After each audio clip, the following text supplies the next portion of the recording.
Jeremy Corbyn has won more than 50% of the votes cast in this round, and I'm therefore delighted to declare Jeremy Corbyn elected as leader of the Labour Party. Before Jeremy Corbyn was elected Labour leader in 2015, complaints in the party about anti-Semitism were rare. Complaints relating to anything were fairly low. At the time, we probably had 3, 4, 5 members in that unit, but they're mainly dealing with compliance issues. We began, when I started that role, having a manageable workload, some serious cases, but it was all within my capacity. After Mr Corbyn became leader, party membership surged, some attracted by his decades of radical left activism. So there's an increase in members from a particular perspective, and they brought with them a particular worldview, which unfortunately allowed breathing space for anti-Semitism to arise. This is about the creation of a culture within the Labour Party that makes anti-Semites feel that it's their political home. Anti-Semitism on the left. Left-wing anti-Semitism. It is something that has been warned about for some time now, for some years now. Nick Cohen wrote a book in 2007 called What's Left. And Nick Cohen is a British journalist who's often written for The Guardian and for the Observer. He's also written for The Spectator magazine as well. And he says that he first encountered anti-Semitism on the left in 2003, while he was kind of speaking in favour of the Iraq War. A very unpopular position on the left, of course, is to defend the Iraq War. But he was kind of making the case that, whatever else the left is saying about the war, Saddam Hussein was a monstrous butcher, fascist dictator. And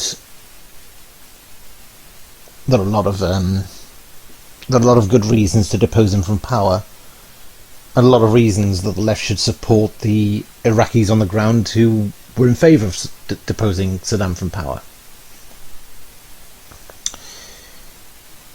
Nick Cohen wrote about this. Now the book What's Left is mainly about Nick Cohen's growing disillusionment with the modern left.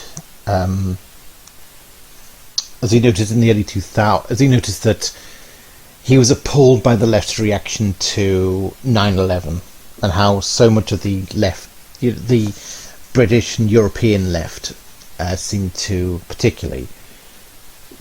almost take the side of the terrorists, or at least act like apologists for the terrorists, and just seemed to kind of, the left's entire thought line just seemed to be this kind of West-hating masochism about how we must be at fault, the West must be at fault, we must have somehow brought 9/11 on ourselves, we must have brought the terrorist threat on ourselves somehow by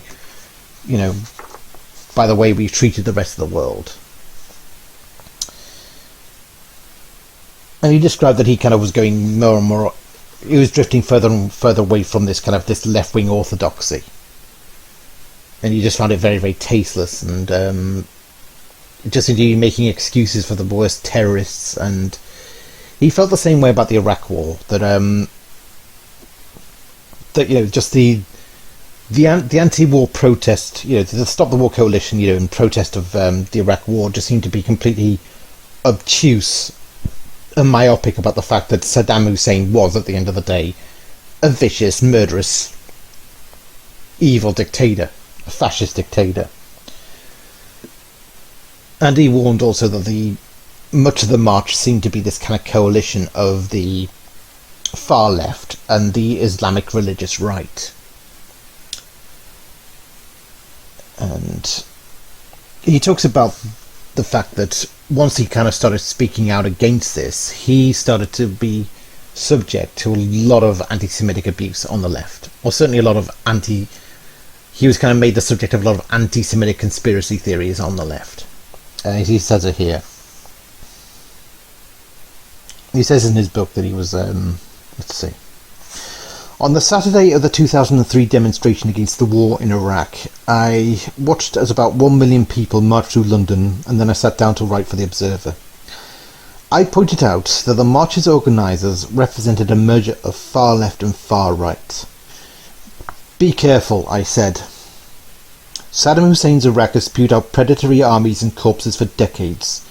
If you were going to advocate a policy that would keep him in power, you should talk to his victims, whose number included socialists and liberals, good people like you.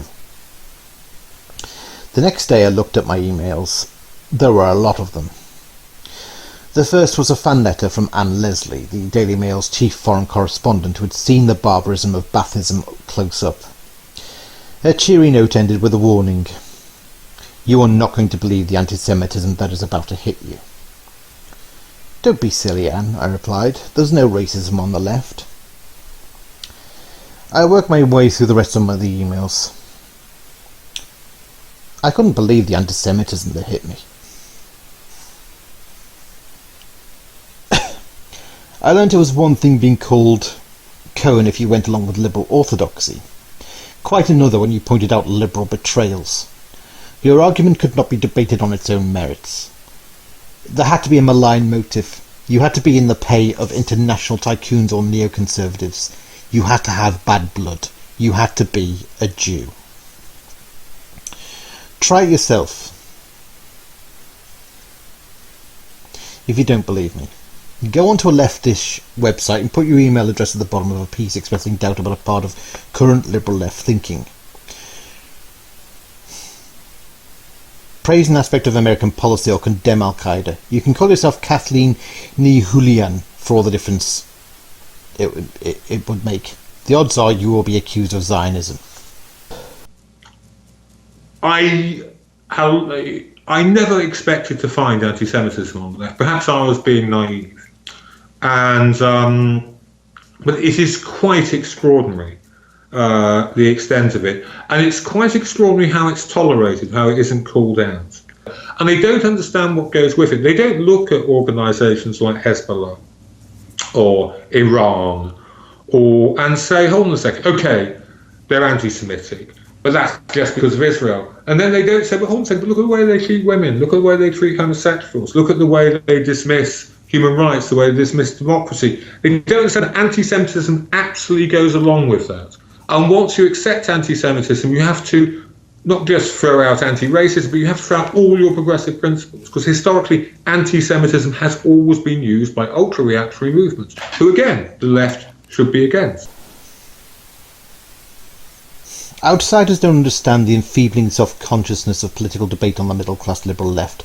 They can't imagine the thoughts strangled and tongues bitten to avoid giving the smallest offence to audiences over-anxious to find it. The director of a prison reform charity once told me that he struck all metaphors and similes from his speeches. Even if it was a bland cliché of the government is like a rabbit caught in the headlights type, he wouldn't use it because he knew half his listeners would stop listening to him for 30 seconds as they double-checked that he had not unintentionally insulted a disadvantaged or ill-favoured group. Once, however, a figure or group become an improved object of hatred, pent-up feeling burst over. You can't understand the sexist abuse heaped on the bitch Margaret Thatcher and the homophobic abuse levelled at Peter Mandelson for his closeness to Tony Blair without grasping the joy of release. The admiration of pacifists for suicide bombers and the relish with which formerly prim Labour ministers enjoyed the perquisites of office after 1997 are further examples of the riots which follow when leftish Puritanism breaks down. I didn't understand that at the time and was merely baffled. The moment when my bewilderment settled into a steady scorn came when the Guardian's online talk boards carried a discussion about me and another support of the war from the left with a Jewish name, which was entitled David Aronovich and Nick Cohen are enough to make a good man anti-Semitic. The political incorrectness was too much for one contributor. Rightly, she protested that naked bigotry infused the debate. The Guardian readers should have headlined it, David Aronovich and Nick Cohen are enough to make a good man or woman anti-Semitic. Right. So, a few things are clear here that he's making clear. One is, he's making quite a few things clear here. Firstly, that the left because they're kind of so hamstrung by their own political correctness, by stifling levels of political correctness and having to watch their speech. As he says, if ever there comes a kind of an opening, a permission slip to go against the rules of political correctness on anything, that's when they will kind of take that permission slip and indulge in a complete frenzy of the most horrific, murderous and deranged hatred. And so they will indulge, now that there's a permission slip to be anti-Semitic on the left, it is a deranged frenzy. For many people on the left, they define themselves by being anti-racist, and actually they define the right as being racist.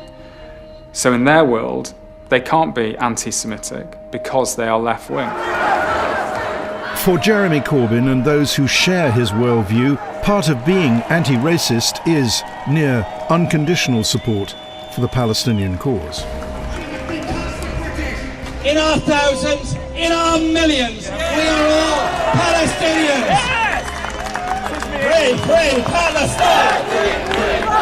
Yet, the campaign for Palestinian rights can blind some anti-racists to another kind of racism against Jews. If you look back at the kind of anti-Semitism that existed in the 1930s, Jews using their money, Jews controlling governments, but instead you started to see the same ideas but being directed towards Israel. These kind of ideas are much more acceptable on the left and in pro-Palestinian campaigning circles because they talk about Israel. They don't talk about Jews, but actually underneath the surface, it's the same ideas. Alan Johnson, a lifelong Labour Party member and historian, has campaigned against anti-Semitism on the left since the 1980s. It's completely possible to criticise Israel within the Labour Party and not come near an anti-Semitism charge. You can say the occupation is wrong, you can say the settlements are wrong, you can say that the treatment of the Arab minority is discriminatory, but if you say Israel is an inherently racist endeavour that should therefore be abolished, that's something different. For the cause of Palestinian rights, Jeremy Corbyn. Mr. Corbyn's office argues that the idea of peacefully replacing the world's only Jewish state with a single Israeli-Palestinian one is not anti-Semitic. However, Mr. Corbyn has sometimes shared platforms with Palestinian groups like Hamas and its supporters who want Israel to be dismantled, but by force. If they deny your life, explode in their faces. It will be jihad, jihad, and jihad until Palestine is free. Assalamu alaikum. One of the great reasons for, I would say, the liberal difficulty in understanding radical Islam is there's a very good liberal impulse that assumes the world is rational. That assumes that if there is this terrible terroristic movement that would blow up the Twin Towers, that would, we knew if they had chemical weapons or nuclear weapons they could use against civilians, they would. There must be a root cause for it. There must be some rational explanation that we can satisfy, that we can appropriate these evil gods. They can't just be that angry against stuff. It's not partly our fault.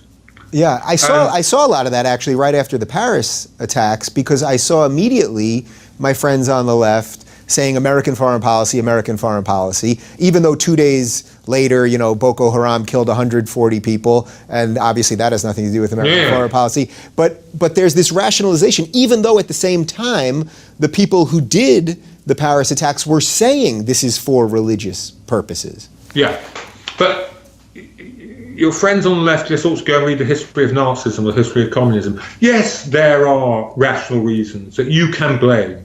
You could say if bombs go off at the Charlie Hebdo office in Paris, your friends on the left say, oh, it's their fault. They shouldn't have put cartoons of Muhammad. Yeah.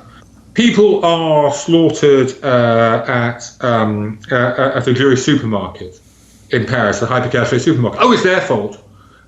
because of Israel, because Israel's occupying the West Bank. So, okay, you kill the satirists, that's okay. You kill the Jews, that's okay. People are slaughtered at a football stadium, the Stade de Paris. People are slaughtered at a rock concert. People are slaughtered at a Cambodian restaurant on the Parisian Boulevard. Well, that's kind of their fault because, well, we're not quite sure. American foreign policy, maybe French foreign policy. Now, these are sort of rational explanations, and there's a bit of truth in them. The problem is, every step you take seems rational and liberal, but every step you take takes you away from rationality and liberalism, and you end up like the very murderers you're trying to explain, because you accept their whole ideology, but you don't understand it. You don't understand that they are not people who are sitting there saying, well, we've got a rational grievance, like someone about to file a claim at a county court. Right. They have a utopian totalitarian ideology, you know? And having lived through the 20th century, or a last bit of the 20th century, when utopian ideologies kill millions of people, we still don't understand that someone like Islamic State says, we think we can create heaven on earth. We think we can create a caliphate that will govern the whole earth. And this will be paradise. And to do that, what's it matter if 1 million, 2 million, 10 million people are killed? They don't, they think they're explained, they don't understand anything. But he also touches on something else, which is the fact that the left, the modern left, are just obsessed with the idea that, you know, they're very sanctimonious about their ideology. They think it's just kind of common parlance. They just think it's just common sense. That, of course, you know, the Tories are evil. That, of course, the Tories are awful. Of course, you know, war is awful. Of course, the Iraq War was wrong. Of course, the treatment of the Palestinians by the Israelis is wrong. You know, these things are kind of so self-evidently wrong. And I think a recurring theme, like, you know, when Nick Cohen talked about being accused of being a Zionist for opposing the Iraq, for being for the Iraq War rather than against. Zionism, I think, has become a kind of a snarl word. No, not snarl word, actually. It's almost become... It's this leftist thing about how do we apply a label to people who don't think like us. You know, why don't people think like us? You know, why have we kept on losing election after election in the 80s? And why are we losing election after election now? Why is it that Margaret Thatcher kept winning elections? Why have the Tories been in power for 14 years why is it that the Tories have such long stretches of power, or stretches of years in power? Why don't people vote for our interests? You know, because everyone we know is a socialist and a leftist. Why is it that there are so many people in favour of the Iraq War? Why is it that, you know, protesting against the Iraq War didn't stop it happening? And why is it that there are Israelis who agree with the occupation? And why is it that there are Western leaders who are fine about maintaining ties with Israel despite the occupation?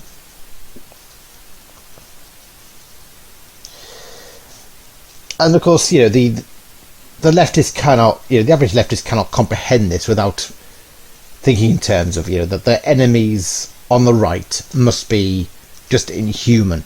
They must be just, you know, lacking in humanity, lacking in soul, selfish, evil, you know, no compassion kind of thing. And moreover, they've kind of come up with this and this lends them towards conspiracy theories about how the population are just brainwashed, must be brainwashed by the Murdoch press, the warmongering Murdoch press into thinking that the Iraq War was right. It must be the media, the right-wing media, the Murdoch press. It brainwashes people into being anti-left.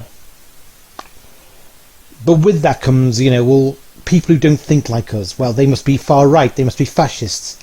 And then, of course, Zionist becomes one of those things, people who don't think like us, they must be Zionists, they must be evil. How can they not be horrified at what happens in Palestine? Unless they're Zionists. They have to have this Zionist mindset. And they also seem to believe, at the same time, that there's a Zionist brainwashing media as well. That makes people fine with Israel. With the actions of Israel. And, you see Israeli spokespeople, or, Labour friends of Israel, and, they're very kind of Western, modernised, results of the Enlightenment, and often you have kind of, female spokespeople for Israel, feminist, strong feminist women, but speaking in favour of Israel. And this is something the left cannot comprehend, so they have to think. So the idea of being a Zionist is almost this, it's like the way that the left keeps calling everyone fascist. It's the idea that only someone who doesn't agree with me can be a fascist. People who don't agree with us must be fascists, or they must be Zionists. Welcome all our new members. More than 160,000 have joined the Labour Party. Complaints about anti-Semitism began to surface. Corbyn loyalists dismissed them as smears, a plot to undermine the party's new left-wing leadership. It was huge. The problem was massive, and it absolutely wasn't constructed by embittered old Blairites, as we were frequently described as. It was real. It still is real. Were you all Blairites? No, absolutely not. It would make no difference. We had standards, we had clear rules that we had to try and uphold. It didn't help our national security that at the same time, some years ago... Lifelong Marxists were now joining the party, clashing with the traditional centre-left of Brown and Blair, now fading into history. The environment was extremely hostile. We had what was akin to a civil war in the party, and our role was to try and bring some civility back into the proceedings.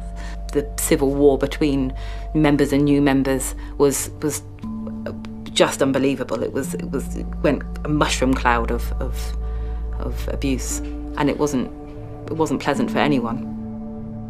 Let us build a kinder politics, a more caring society together. Let's put our values, the people's values, back into politics. Conference, thank you. And when it comes to Zionists, they seem to have the most distorted view. They seem to think of Zionists as literally as being kind of, it's almost as if they see Zionists as almost being like the reptile aliens in V, reptiles who kind of wear human skin and have the appearance of being beautiful and have a way of bewitching the population of Earth and winning their trust, but secretly they're evil and they have this evil, thieving agenda at work. That's how the left have come to view anyone who speaks up in favour of Israel. That's how they view Zionists. If the House would indulge me, I would like to read out a small sample of what I have received on social media. Hang yourself, you vile, treacherous Zionist Tory filth. You are a cancer of humanity. Ruth Smead is a Zionist. She has no shame and trades on the murder of Jews by Hitler, who the Zionists betrayed. Ruth Smead must surely be travelling first class to Tel Aviv with all that slush. After all, she's complicit in trying to bring Corbyn down. First job for Jeremy Corbyn tomorrow, expel the Zionist bicom smear hag bitch Ruth Smead from the party. This Ruth Smead is Britanophobic. We need to cleanse our nation of these types. Hashtag JC for PM. Deselect Ruth Smead ASAP. Poke the pig. Get all the Zionist child skiller scum out of Labour. You are a spy. You are evil, satanic. Leave. Hashtag Labour. Hashtag Corbyn. Ruth, you are a Zionist plant. I'm ashamed you are in Labour, better suited to the murderous Knesset. Hashtag I support Ken. Your fellow traitor Tony Blair abolished hanging for treason. Your kind need to leave before we bring it back. Hashtag Smead is filth. But that was kind of what Nick Cohen was warning about. He said, look, you don't understand how much the left has kind of descended into crank conspiracy theory, and that always inevitably leads to the Jews in the end. If you genuinely think that your State Department, your CIA, your president, for all their many, many faults, and I'm sure they're legion. But if you genuinely think that they, for instance, secretly blew up the Twin Towers and then let Al-Qaeda take the blame, that they invented a way to go into war in Iraq, that Obama is... It applies to the right as much as the left. You know, Obama isn't a real American, he's a secret Muslim from Kenya. You know, if you genuinely believe all that, you have to believe an extraordinary view of the world where a handful of people can fool the entire population, the sheeple. Well, once you start thinking like that, who are those handful of people historically? You know? You start down that road, you end up in the Jews. So but basically, that's what I mean. Zionist just becomes a buzzword. It becomes a kind of a catch-all term for they don't think like us. And because, you know, you've got so many kind of, you know, Jewish spokespeople, you know, friends of Israel, it all has to be about there's something deceptive and demonic about them. You know, how can people believe their lies? You've got to expose them as what they are. And it becomes this frenzy of exposing their liars. They're almost an alien species, but they look like us. It's like V almost. You know, they must be lizards underneath the pretty human exterior kind of thing. It's demented. It's demonic. It's deranged, basically. It's a derangement on the left. It's the sickest derangement I've ever seen on the left. But that's what it stems from. It stems from trying to understand why people don't think like us. Some stories have been exaggerated, supporters of Jeremy Corbyn get abuse, and so on.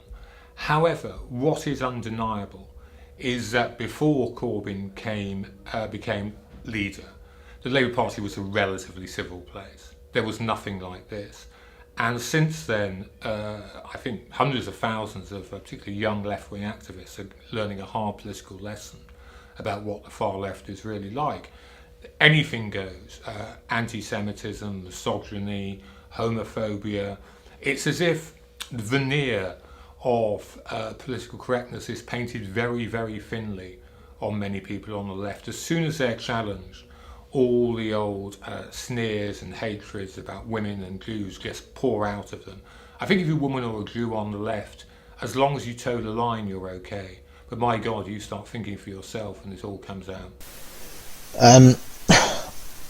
You know, he warned that, you know, Labour was going to become a really hostile place, and he wrote a lot of op-eds about Corbyn, about the worst of Corbyn, the worst policies of Corbyn.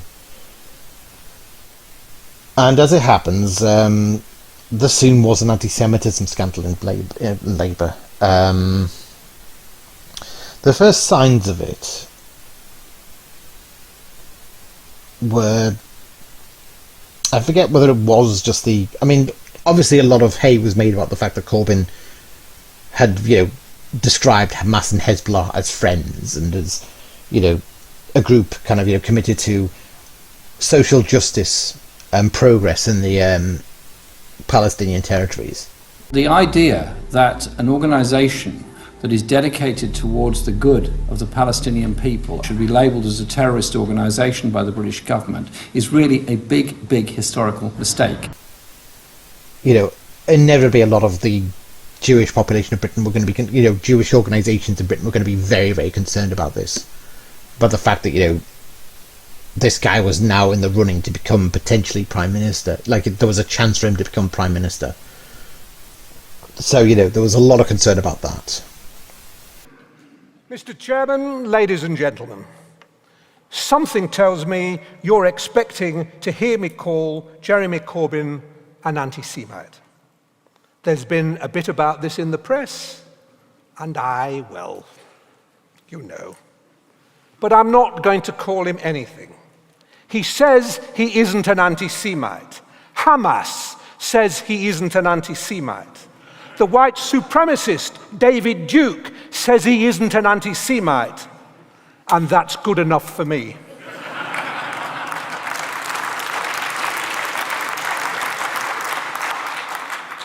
You might think I'm being ironical.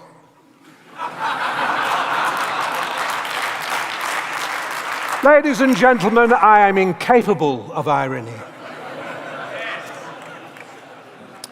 all know what an anti-Semite looks like. He wears jackboots, a swastika armband, and he shouts, "Juden raus."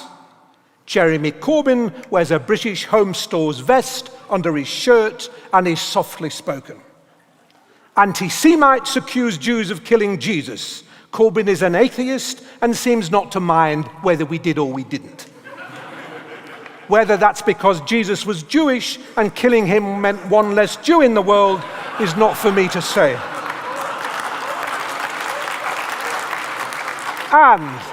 And he doesn't deny the Holocaust.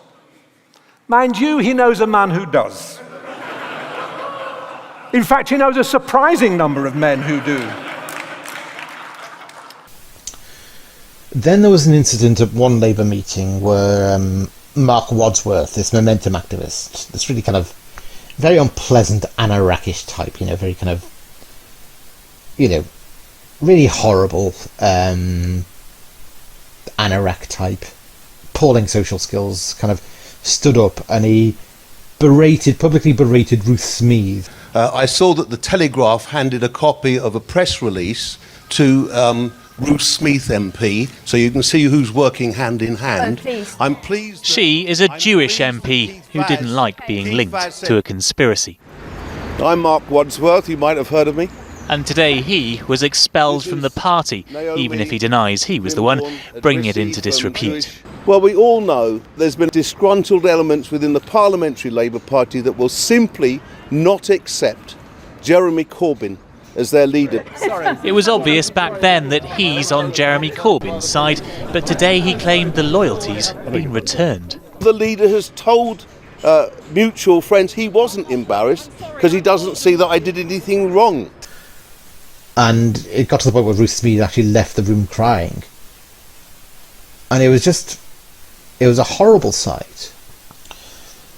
And the meeting concluded with Corbyn and Mark Wadsworth kind of walking arm in arm, laughing together, talking, seemingly happy to be reunited, and having a chin wagging catch up after Ruth Smeeth had just kind of run out the meeting crying. And the image of it looked it just made Corbyn look incredibly callous and insensitive and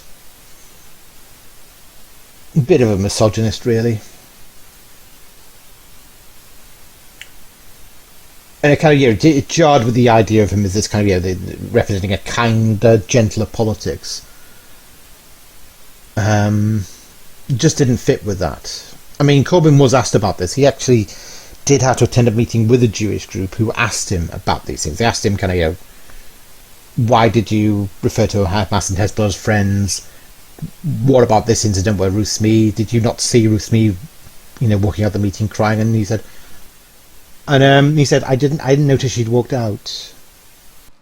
And Jeremy, is it okay if I call him Jeremy, has never actually been what you could call observant.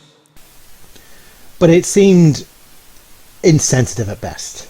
I mean, and certainly at the time I was thinking, it didn't really look like the caring, sharing, compassionate, kinder kind of Corbyn that we were all being billed about. He seemed kind of quite cavalier and callous here, insensitive, here. It just seemed a bit... I'd say it didn't look right at all. What fascinates me about... He always has to talk about other racisms. He's come on a bit, actually, because for a while he would say there's no racism in the Labour Party and actually couldn't say anti-Semitism. He couldn't say the word. I'm a student of his facial movements. And when he said that, when it was due for him to say anti-Semitism, he turned his face away. He had the same trouble with the word Israel, which he wouldn't say. Physically turned his face away? Physically turned his face away from the camera. He just couldn't, as if the idea made him ill. And the idea made him ill because he belongs to that ideology which thinks anti-Semitism only exists in the minds of Zionist Jews who want to deflect the conversation. That's been the problem with Corbyn all along. You believe he, to his bones, that's how he sees it? To his bones, that's how he sees it. Now, if he's changing, won't that be wonderful? But for him to change, it's going to be remarkable because he's been pickled in an ideology for over half a century.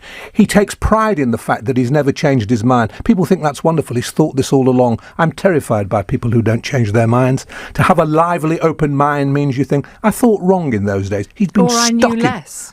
Well, exactly. And other people have started to tell me things to wake me up. His pride in having always thought the same thing since whenever it was is something I'm not sure he should be so proud about. But if he's now able to say anti-Semitism, here is a start. So we will wait and see. But he's never convinced me that he actually gets what it is.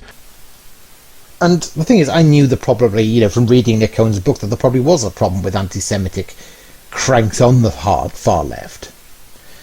Now, my assumption was that this anti-Semitism scandal going on in Labour, it would be dealt with quickly. There was just a few fringe cranks on the left who would be probably ejected quickly and problem would be over. The left would basically be self-policing about this problem, if you know what I mean. And certainly Labour would kind of get a grip on this problem. Because it has to, because otherwise it's going to be a PR disaster. Surely all that will happen is, Labour will kick them out, there'll be a few expulsions and it will blow over, hopefully. I assumed it would be kind of sorted out. It wasn't. The problems seem to persist. Like, the anti-Semitism scandals seem to be in the air right up until the last days of 2019 when Corbyn was still in power. It's not a crisis. There's no crisis. I have been an anti-racist campaigner all my life. The number of cases is very, very small indeed. But complaints were growing and beginning to seriously undermine the party's anti-racist credentials. In May last year, a complaint was submitted about this image, which had been posted online by a party member from Liverpool.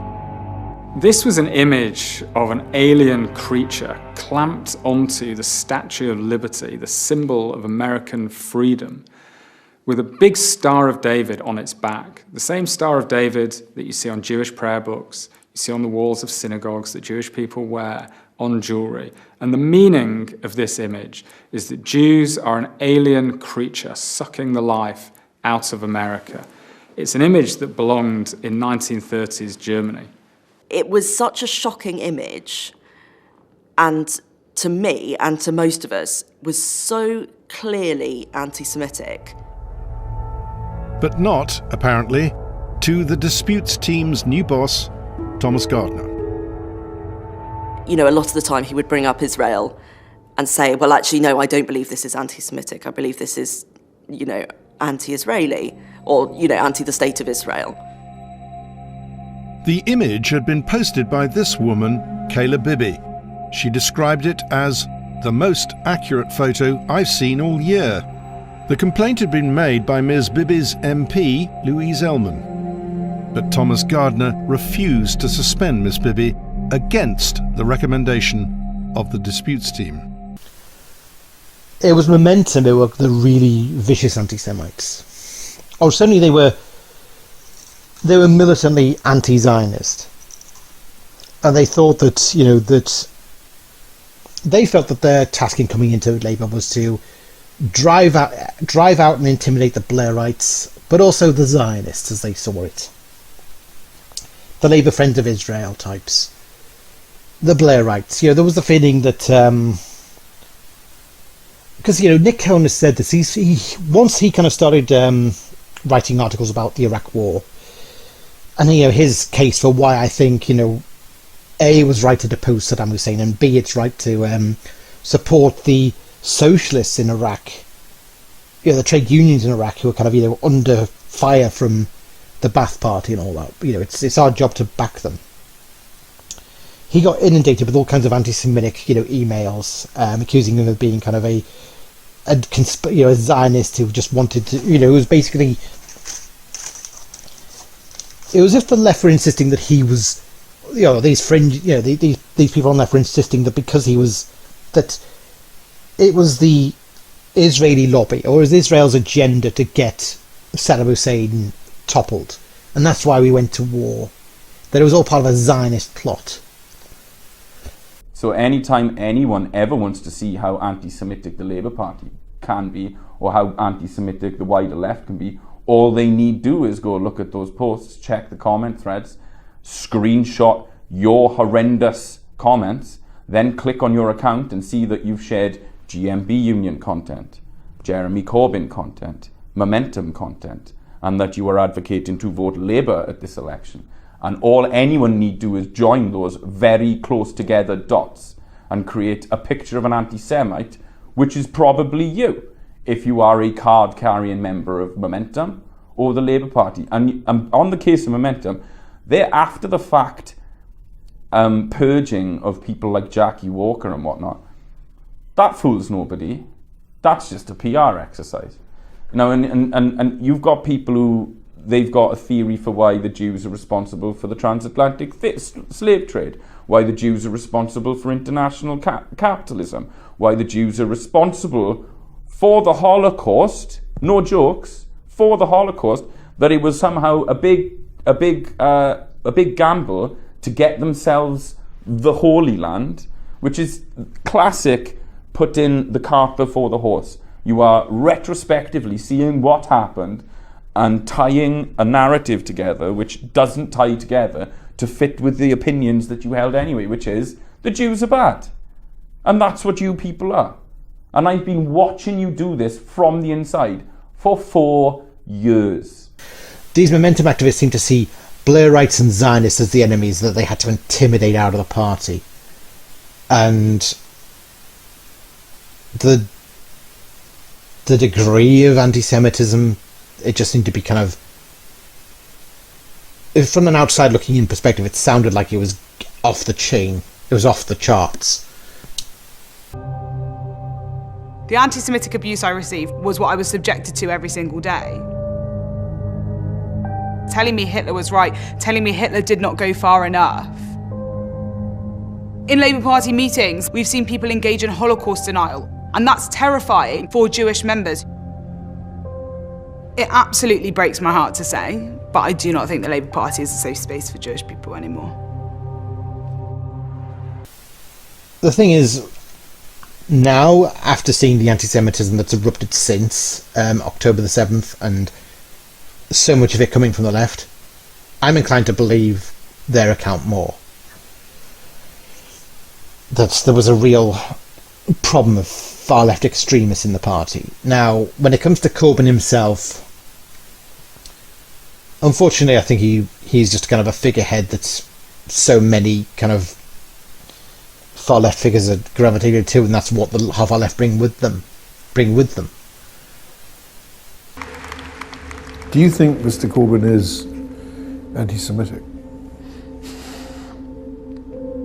I've been asked that a number of times, and you can tell from my pause that it's still a question I struggle with.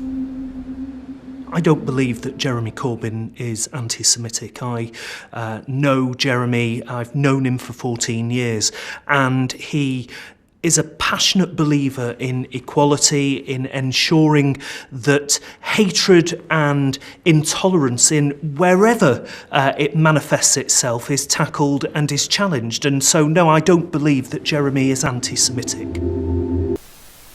Like, I voted for Corbyn in 2017.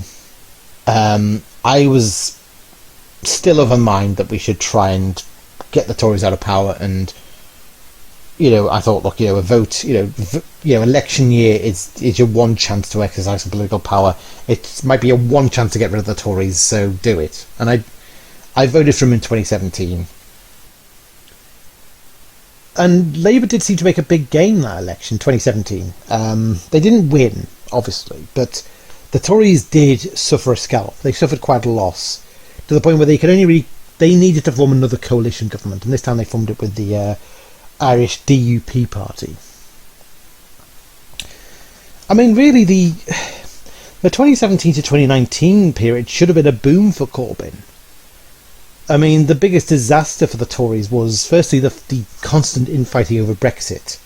Then there was the Grenfell Tower incident, which was just, probably the most stark, horrific example of Tory austerity at its worst.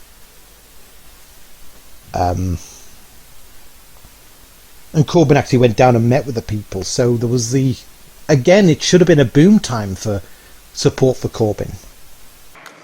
Just look what he's achieved. Just look what he's achieved already. The Labour Party's membership has more than tripled since he was elected leader.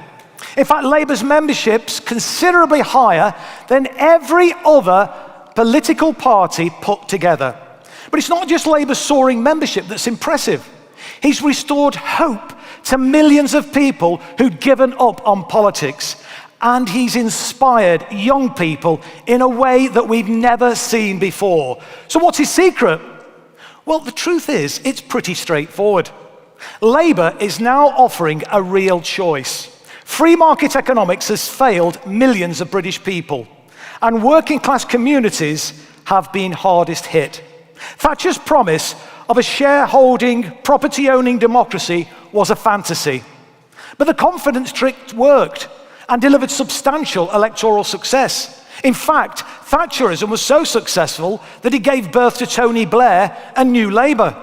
Margaret Thatcher even said that Tony Blair and New Labour were her greatest achievements, because she said, we forced our opponents to change their minds. But that left millions of Britons politically homeless. Turnout at elections fell, while public cynicism about politics grew. Despite the financial crash 10 years ago, much of the political class and the mainstream media are still enthralled to neoliberalism. Neither are speaking to the needs of the country. For the last 4 decades, we've seen rising inequality.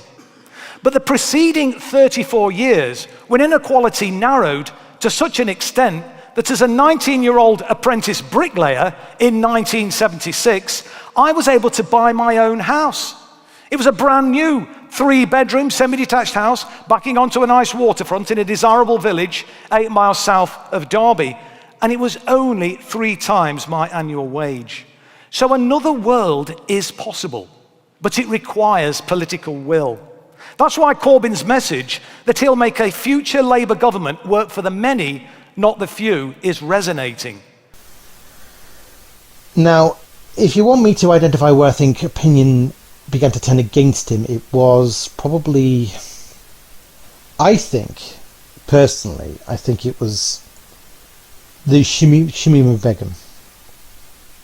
Shamima Begum, for those who don't know, is a young Muslim girl from Bethnal Green, I believe. Yeah, she joined ISIS when she was 15. She actually flew to Syria and she survived the war against ISIS. I mean, by this point, ISIS were kind of being mopped up. They'd been devastated by the military action, by airstrikes, and despite Corbyn's vote against airstrikes in Syria, ISIS were being decimated. And she was in a refugee camp. She was interviewed, and she described, being in ISIS, that it was just a regular thing for her to see decapitated heads next to bins.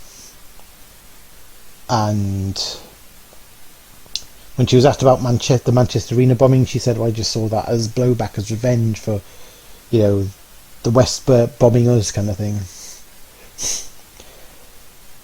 Now, this problem of jihadis going back and forth,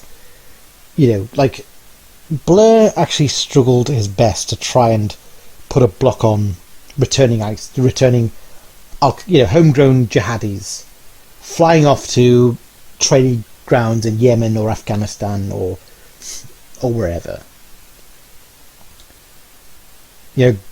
Training for jihad, becoming radicalized, and then managing to come back into the West.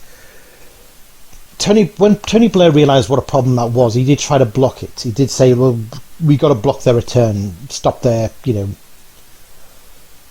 remove their citizenship, and that kind of thing. And thing is, he had a major hard time getting, it was a hard battle for him because of just the intervention of lawyers, human rights groups, the European Court of Human Rights always blocked him on it. He could get nowhere with it. It was pretty much impossible to block them because it just said, look, you cannot render someone stateless. That is a breach of their human rights. They have to be allowed to return. They're British, they have to be allowed to return. Now, with Shamima Begum, it was different because she had a dual nationality with... Shamima Begum is the only one they've actually managed to block the return of, only because she had a dual nationality with Bangladesh. So they could say, we're not rendering her stateless. She can go to Bangladesh. But, there's a long kind of appeals process going on. They could still go either way. They're still trying to appeal to allow her to return. But most of the public did not want to return because of the things she said about Manchester. I think because of what she said about the Manchester bombing, a lot of the British public were like, no, do not let her back in. We don't want her back in. She has no respect for Britain. She has no respect for the pain we suffered after the Manchester Arena bombing. There were cases that were even kind of, there were shooting ranges, military shooting ranges down south, I think, where people are using pictures of Shamima Begum's head to shoot at. So she was absolutely loathed. And when Corbyn was asked, what do you think? And Corbyn said she was born in Britain, she should be allowed to return in Britain. And he didn't really seem to show any kind of awareness of the public concerns about letting it back, given what she was part of. She was born in Britain, she has that right to remain in Britain, and obviously there are a lot of questions she has to answer, but also some support that she needs. And Diane Abbott set this out on our behalf yesterday in Parliament. She obviously has, in my view, a right to return to Britain. On that return, she must obviously face a lot of questions about everything she's done, and at that point any action may or may not be taken. But I think the idea of stripping somebody of their citizenship when they were born in Britain is a very extreme manoeuvre. Indeed, I questioned the right of the Home Secretary to have these powers when the original law was brought in by Theresa May when she was Home Secretary. And this is when I kind of noticed people in comments saying he hates Britain. That was, I think, where I first noticed the tide turned back against him. She is the young woman that no one wants to take. Was it just because I was on the news 4 years ago? I feel like it's a bit unjust on me and my son. Yesterday, ITV News showed Shamima Begum the Home Office letter revealing plans to strip her of her British citizenship. Today, the Labour leader said that was wrong. She obviously has, in my view, a right to return to Britain. On that return, she must obviously face a lot of questions about everything she's done, and at that point any action may or may not be taken. But I think the idea of stripping somebody of their citizenship when they were born in Britain is a very extreme manoeuvre. The future of this 19-year-old from East London is now the subject of fierce debate, a right-wing think tank weighing in behind the Home Secretary. It prevents someone who's quite clearly a public safety problem for this country from returning here, where it would be very unclear whether we could actually prosecute her for whatever she's done in Syria. It's understood the decision to effectively disown someone who was 15 when she went to Syria to join Islamic State was based on the belief she could take her mother's Bangladeshi nationality. But Bangladesh's foreign minister says that's not an option, saying in a tweet, she never visited Bangladesh in the past despite her parental lineage, so there's no question of her being allowed to enter into Bangladesh. I mean, I wasn't sure which way I was going to vote, but there were two particular things that really confirmed to me I wasn't going to vote. I was not going to vote for Corbyn in 2019. The anti-Semitism scandal. I had expected it to blow over back in 2016, 2017. I expected it to blow over. It was 2019. It still hadn't. It still seemed to be out of control. There were documentaries in which, Jewish members of Labour talked about the abuse they were subjected to, how outrageous it was, and then you'd actually see film footage of Labour rallies where you'd see these really horrible left-wing activists ranting about, Zionist and Jewish trash and stuff like that, and I was baffled. I couldn't believe what I was seeing. And it was stuff like that that said, I cannot vote for this and embolden this. So I'm not going to vote for Corbyn. We have been too slow in processing disciplinary cases. People who use anti-Semitic poison need to understand, you do not do it in my name or the name of my party. You are not our supporters. The rhetoric is impassioned, but many members are no longer convinced. I'm still a member, but I don't think I'll be a member if the party doesn't get a grip on anti-Semitism. See, I'm someone who for 2.5 years or more has been saying to other people, look, let's give him space. And I just don't anymore. I just don't think there's been enough action. I think there's been lying that's gone on about the integrity of the processes. I think there's been intervention by his own office, and he said there wasn't any intervention by his own office. I remain to be convinced that he's really grasped the nettle of anti-Semitism in the party. The only conclusion I could come to about Corbyn himself was either he approved of either this problem was so... I mean, I thought, look, purely whether he is himself anti-Semitic or not, and, you know, that's... we can argue that to the end of eternity, I suppose. I thought, look, surely he has to see this as a PR disaster that has to be gotten grip of. So why haven't there been expulsions? Why hasn't he been seen to do something about this problem? Does he really think that people aren't going to see a problem here? You know... So it's like, look, either he is willfully allowing this to happen for 4 years, or he's just incompetent at dealing with the problem. Either way, he's not fit to be Labour leader, and he's not fit to run the country. The reason Labour suspends people suspected of this stuff rather than expels them is because we live in a system of legal precedent, and if they were to set the precedent of suspending one person for saying this sort of stuff, they've got, I would say, anywhere up to 300,000 members who are liable to say exactly the same sort of stuff, if not worse stuff, on a daily basis on social media. They simply do not have the manpower to process, or woman power, or people power, to process that glut of administration. And what are we to make, speaking of Corbyn's unconscious, of his inability ever to disavow anti-Semitism without reminding us of his lifelong opposition to all forms of racism? Which is like answering the question, are you a wife-beater, with the assurance that you always buy the big issue.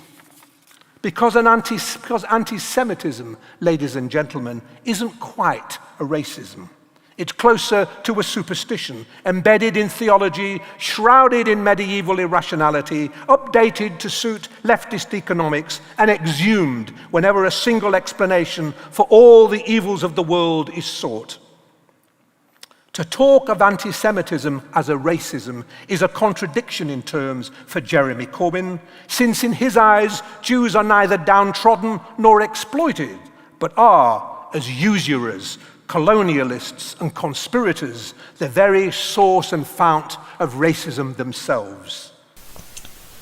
By 2019, it was clear that the scandal was out of control, that Corbyn had no control over the anti-Semitism scandal. I thought, look, surely there is every imperative, just for PR reasons, to get a grip on this problem and to enforce expulsions. How incompetent must Corbyn be to allow this crisis to carry on the way it does?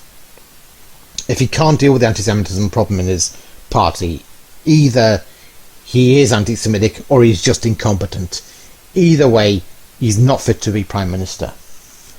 So that was one clinching reason why, come the 2019 election, I didn't vote for him.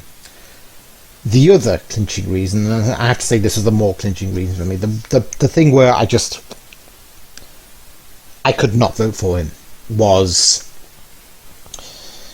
he was interviewed about the death of al-Baghdadi.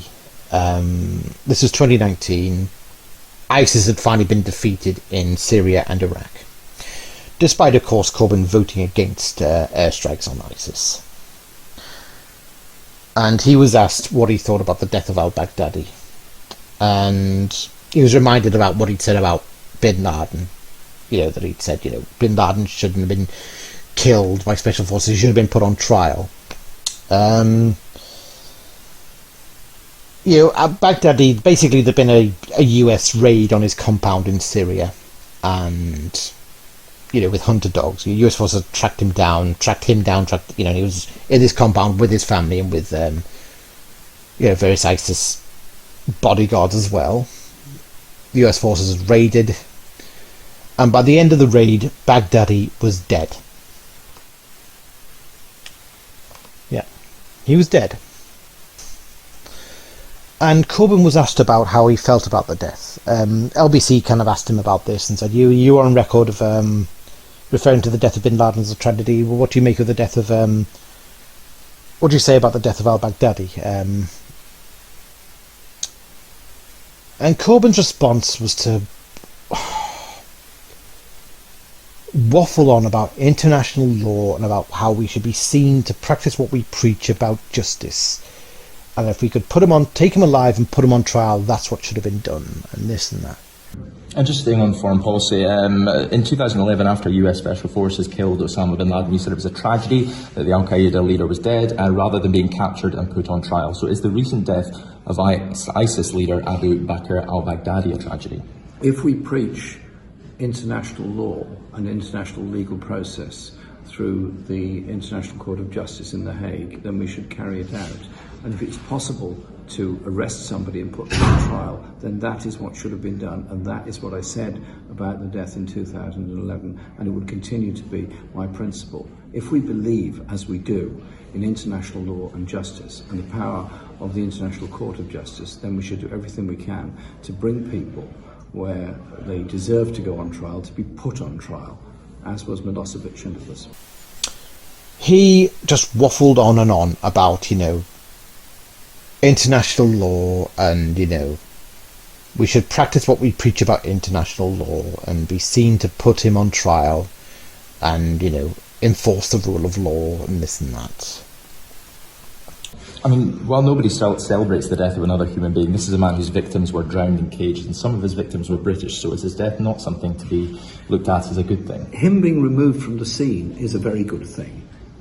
If it would have been possible to arrest him, I don't know the details of the circumstances at the time. I've only seen various statements put out by the US about it. Surely that would have been the right thing to do. If we want to live in a world of peace and justice, we should practice it as well.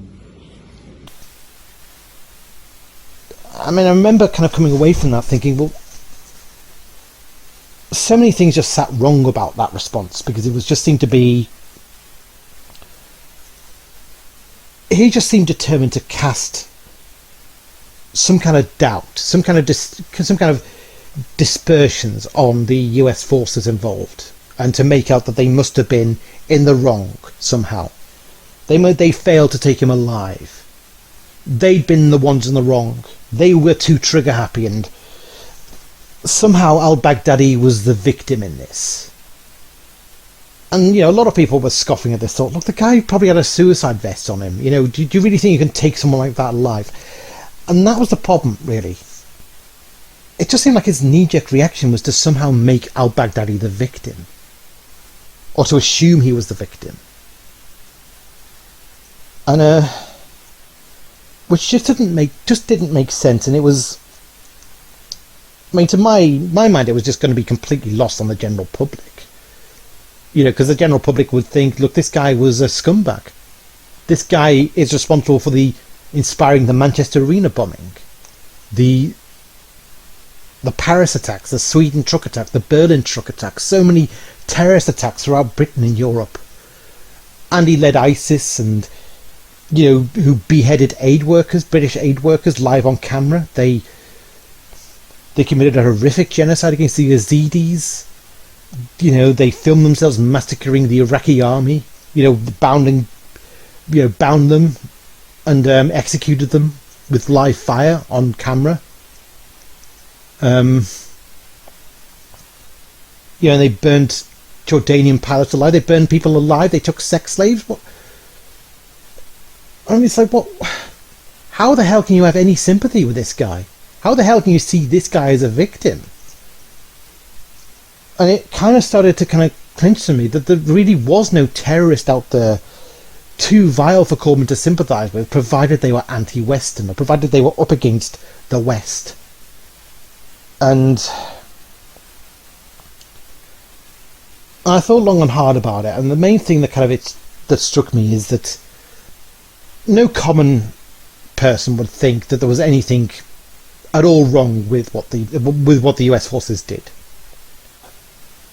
And, you know, if they heard that, you know, al-Baghdadi had been killed in a raid with US forces, they certainly would not be inclined to think that the US forces did anything wrong.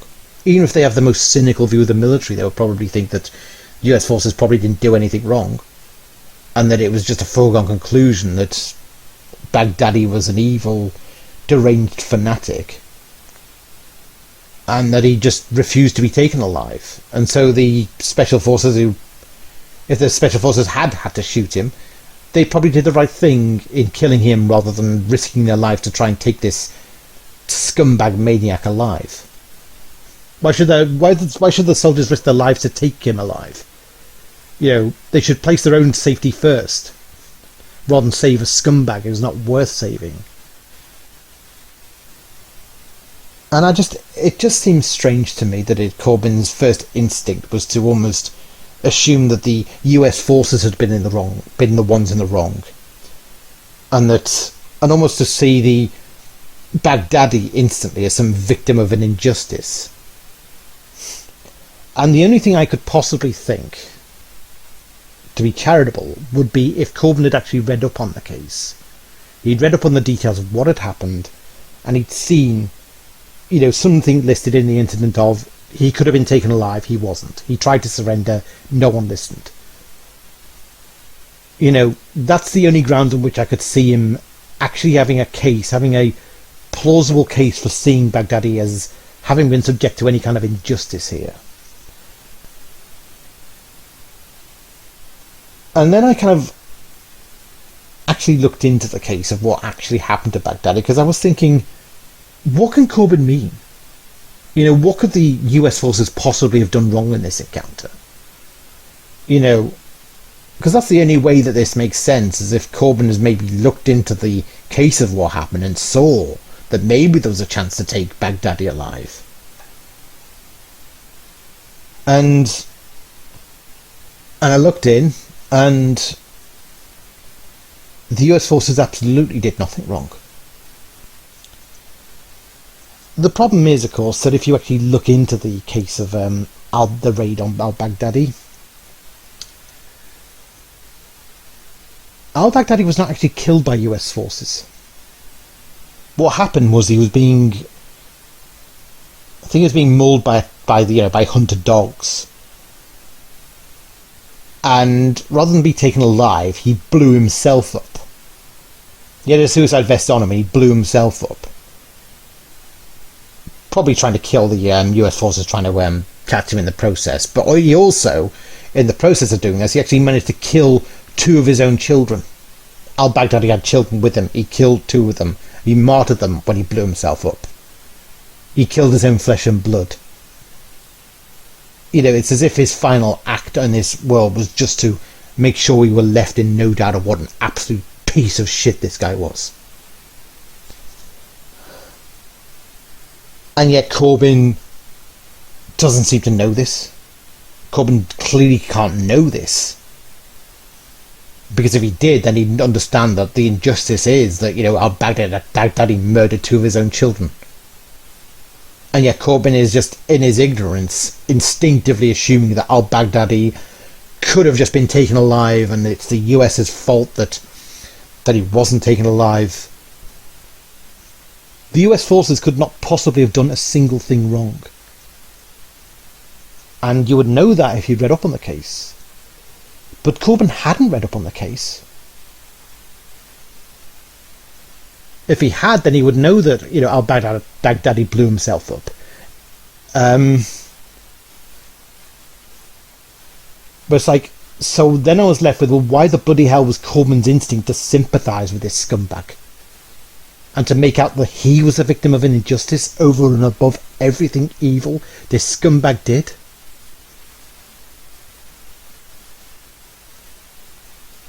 It just seemed to be instinctive. It just seemed to be, you know, there was no... That was just, you know, that's just how that's just his worldview. It's always his worldview.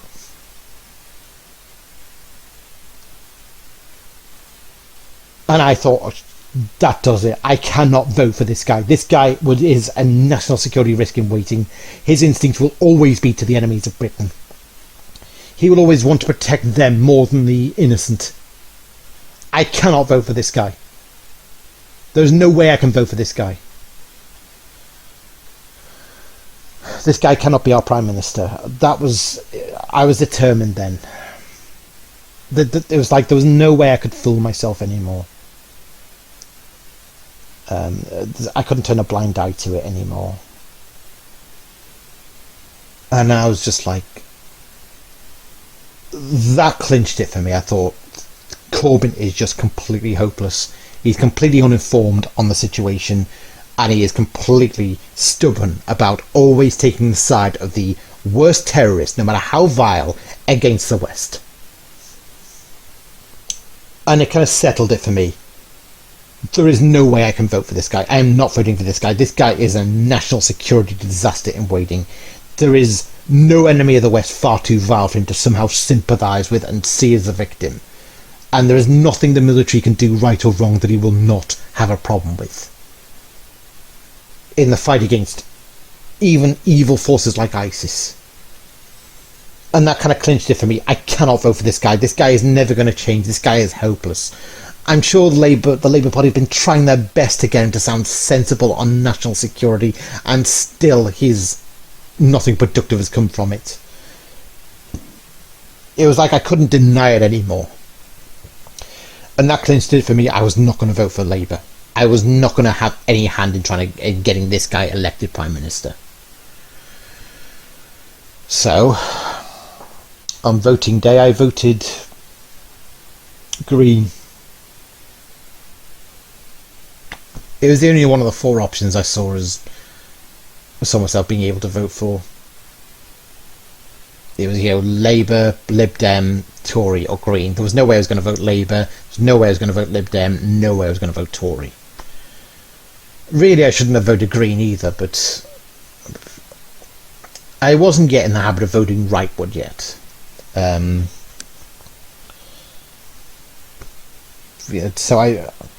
the Greens weren't going to win anyway. So I watched the results. I stayed up watching the results. And it's a strange thing, even though I'd voted against Labour, I was still somehow devastated when they lost. Somehow. I was still sad when they lost. Because I realised, that it was like, oh God, 5 more bloody years of the Tories. That chance to get rid of them was gone, and maybe there were some good things about that manifesto that were lost, but it was too late now, and I was just thinking, God, 5 more bloody years of the Tories. I don't live in London, I live in Yorkshire. I live in a working class community. And I've known John for many years. John's been around, from the Bennite days. And I'm afraid the working classes have always been a big disappointment for John and his cult. Corbyn was a disaster on the doorstep. Everyone knew that he couldn't lead the working class out of a paper bag. Now John's developed this momentum group, this party within a party, aiming to keep the purity. The culture of betrayal goes on. You'll hear it now more and more over the next couple of days as this little cult get their act together. I want them out of the party. I want momentum gone. Go back to your student politics and your little, left-wing... But that isn't realistically going to happen, is it? Well, I'm just saying, I don't know. I'm saying what I want. Yeah. Saying what I want after, if that exit poll's wrong, the most disastrous result for the Labour Party, the worst result since 1935. And it's our communities that are going to pay for that. I feel really angry about this, that we persevered with Corbyn. It was strange. I was devastated, even though I voted against Corbyn. So I guess I was somewhat relieved that he wasn't going to be Prime Minister, but I was still... It was weird. It was kind of a mix of emotions. It was such... The thing is, the defeat was so historic that there were huge chunks of the Red Wall that broke and went blue. old mining towns that have voted Labour for generations voted Conservative instead. Because they just couldn't trust Corbyn.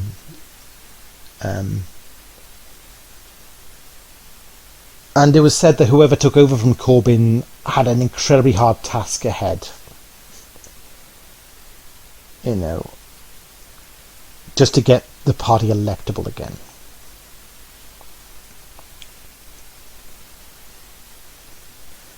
Now, of course, at first there was a question of, Corbyn had to step down as leader, and I have to say, for the first few weeks, it looked I got a horrible sense that he wasn't even going to step down now. That he kind of talked about, I'm going to stay in place until we've secured a new Labour leadership. And I was just watching just go, will you? Just step down, just resign. Take a hint, you're not wanted. Take a hint, the public is sick of you, your party is sick of you. Just leave the party before you're asked, will you? And for a horrible moment, I thought maybe he wasn't going to. For a horrible moment, I thought maybe he was determined to stay Labour leader. And just not even accept that he'd lost. Because that's the kind of stubborn mule that Corbyn is.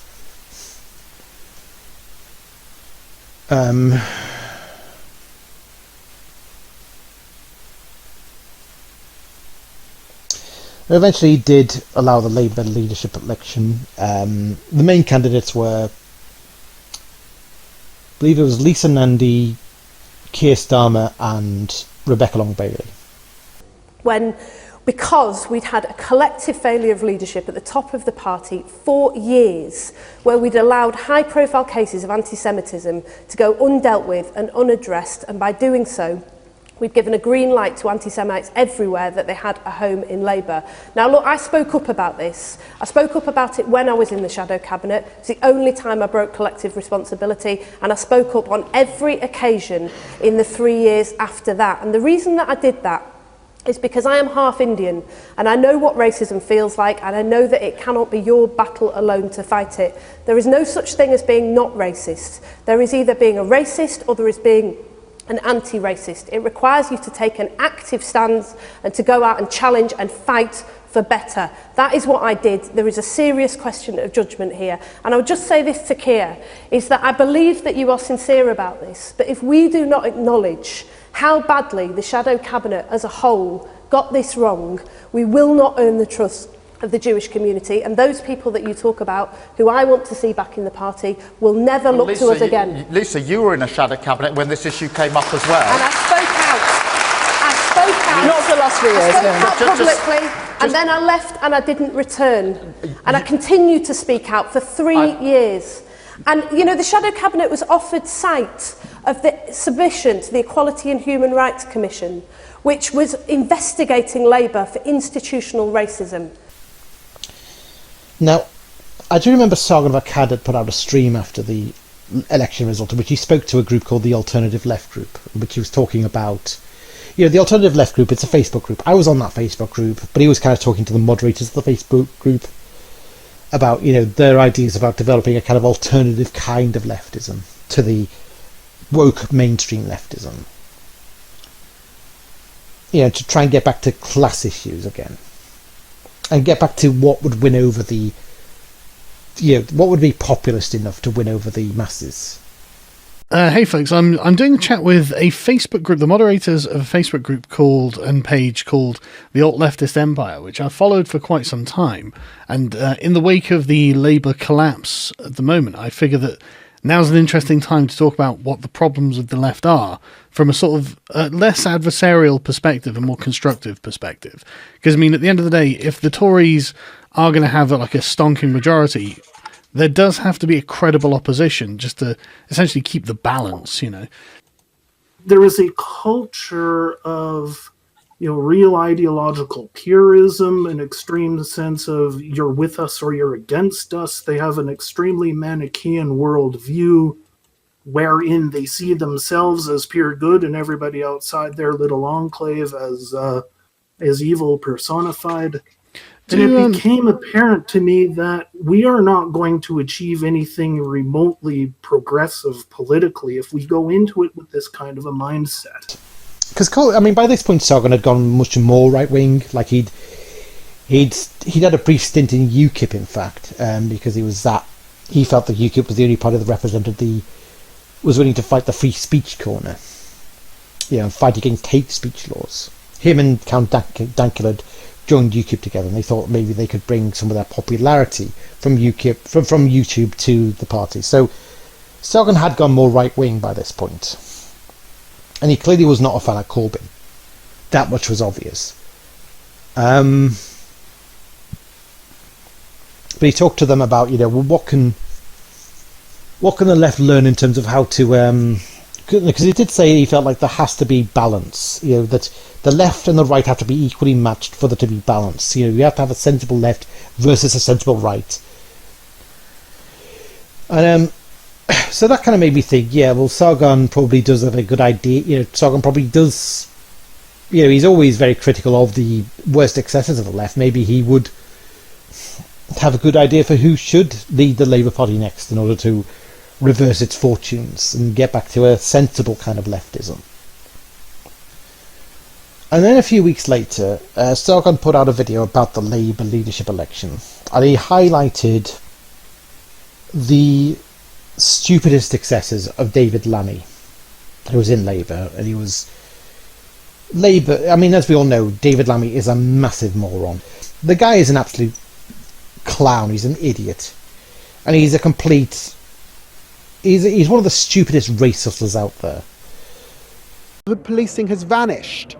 It's not around you. We haven't seen a police while I've been here, and I've been here for a little while now.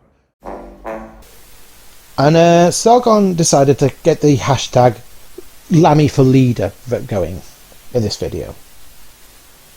And saying how it would be amusing if Labour then, after having lost with Corbyn, what if Labour ran on the Black Lives Matter ticket, the social justice ticket, and had Lammy for leader, and got completely demolished at the polls again?